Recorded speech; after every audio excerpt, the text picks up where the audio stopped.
It's me, Bussy, and welcome back to Hot or Rot. And today we'll be reviewing episode 7 of RuPaul's Drag Race UK Series 2. Today our queens were challenged to create superhero identities using unconventional materials and read each other for filth. Before we get started, I want to remind you to press like if you enjoy fists and chips, and to press subscribe if you aren't already subscribed. I'm looking at you. And a quick message from today's video sponsor, Surfshark, an award-winning VPN.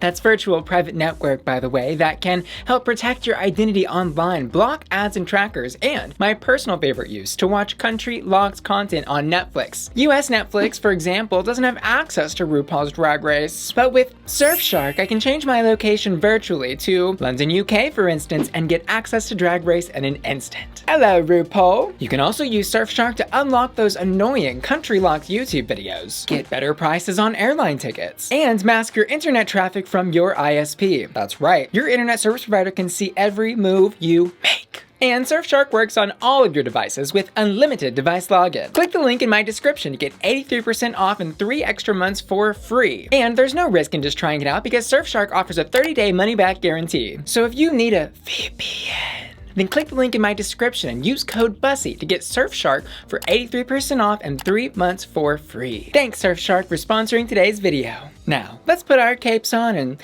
shave the world. First up, scrub-a-dub-dub, it's Tayce in the tub.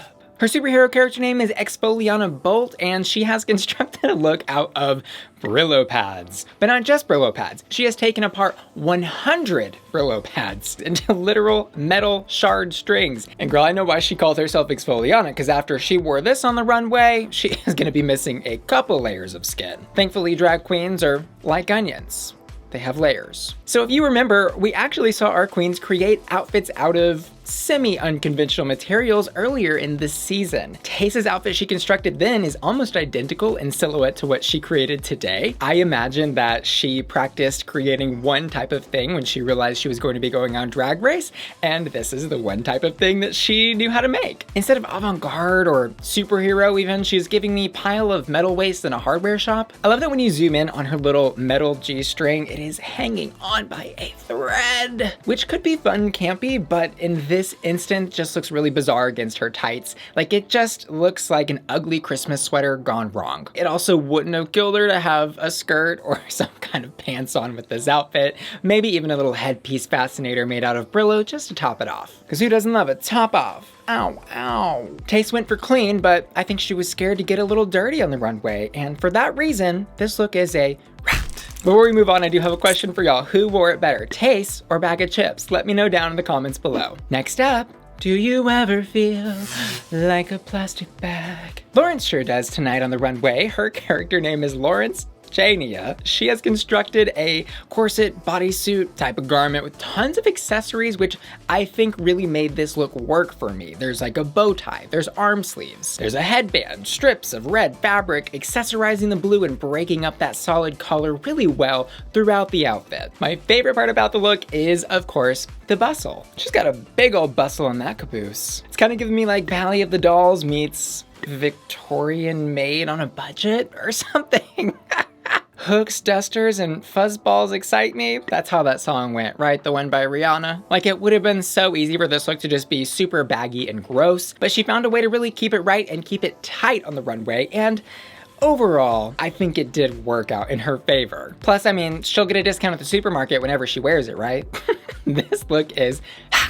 Next up, she is blue, da-ba-dee-da-ba-da. The theme of the night for my puns is apparently music, so just be ready for all of those. It's Ahura as COVID-19. This look, of all of them, I think was truly the only one that actually gave me superhero vibes. Like, I'm not sure if I misunderstood the assignment or if the queens just didn't pull through, but she at least has a cape, that big blown out kind of comic book superhero style hair. It's very classic, but also fresh. I love that she borrowed from Sister with that blue glitter face and the red lips. I'm not sure if that was like an intentional little petty move on her part to get back at Sister for stealing her fries on that runway 2 weeks ago or not. It's also very Lady Gaga, and I love the little like velociraptor moment she had when she walked out on the runway, put her elbows out, and was like, bam! That was the moment that I knew she was gonna win this whole episode, because that was show-stopping. And for Super Shero, like, you need something show-stopping. My only critique on the look, I was just a little confused why she had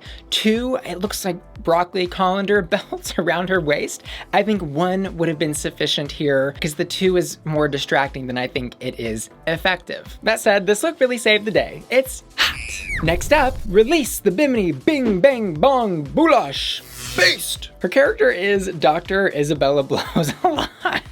Again, I'm not really sure that the superhero thing translated on anyone besides Ahura tonight, but that's okay. This look also isn't great. It's a shower curtain deconstructed gown with more arm sleeves. Trend alert, arm sleeves on all of the girls tonight. I don't know if someone started that and everyone was copying, but girl, we've got a sister moment happening on the runway. She was going for that intentionally messy punk Vogue runway kind of thing, that very Vivienne Westwood middle finger to fashion kind of vibe, but I think she really tried to do a little bit too much, and the details of it were not finished enough to fully meet the requirements of that. Like, the fringe on her cuffs look messy. The red material that is sewn throughout the shower curtain gown is also very distracting instead of additive. And then she's got plungers on her butt cheek. I was like, girl, what are those for? Plunger? I hardly know her.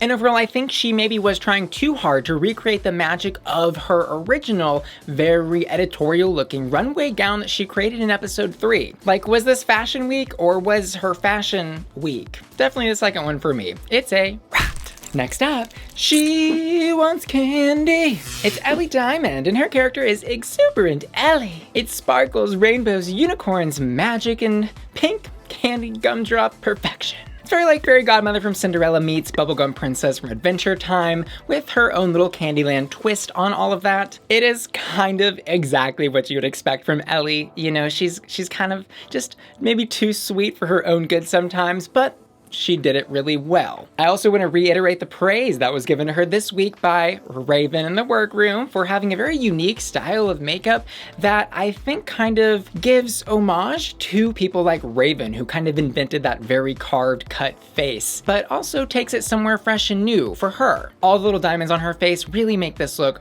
pop tonight. Ellie's look is sickeningly sweet. It's not something I want all the time, but I think it works here, and it at least is on the verge of superhero, if not falling just a little bit short of that. Her look is hot. Next up, this new Plants vs. Zombie game sure is looking interesting.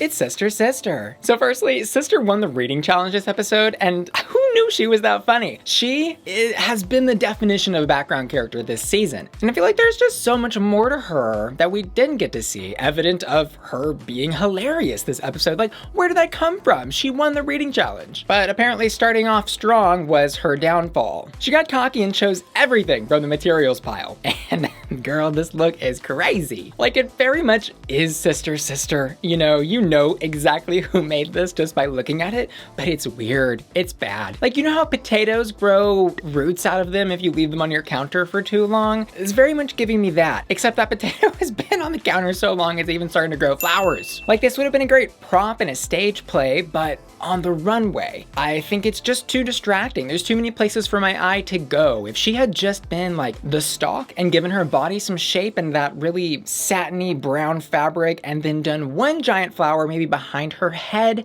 this could have worked. It's almost like she was going for Alice in Wonderland, but ended up a troll in the dungeon. This look is a rat. Overall, I'm really not sure if I misunderstood the assignment or if nobody really pulled through on the superhero thing. What do y'all think? Let me know down in the comments below. Nonetheless, I think the episode was super fun. Ahura takes the win, rightfully so, and in our bottom two ends up Sister and Tayce. And I've already posted my lip sync reaction video to this lip sync over on my Patreon at patreon.com/Bussy Queen. So click the link in the description where it says join my Patreon to watch it right now. Sister ate out of the Garden of Eden tonight, but left Rupaul hungry for more, so she sent her sashaying away. And my hottest hat on the runway tonight is, of course, Ahura. I also asked my patrons over on patreon.com to vote for their hottest hot, and this week they've also chosen Ahura. I want to say thanks so much for watching today's video and to give a special shout out to Kralik, Nirvana, Andrea, Claire, Bartek, and Timothy, who've all just joined my Patreon at the hot tier. And Anthony, Bradley, Cameron, Christopher, Evan, Fractalized, Freddie, TJ Bearclaw, Glenn, Got the Morbs, Jay, Jenny, Gen X, Jonah, Johnny, Kazuko, Kevin, Kiki and John, Olympus, Mons, Venus, Ron, Rar, Rose, Shane and Sky, Sunshine, Superplin, Tina, Timothy, and Tony, who are all supporting me at the hottest hot tier. And Angel, Caroline, Craig, Hope, JB, Marty and Cheesy Boy, Matthew, Nurse Luca, Rochambeau, Sailor, Timotheus, and Tom, who are all supporting me at the Bussy Queen Collector tier. Thanks so much for watching, and I'll see you guys next time. Love ya. Bye.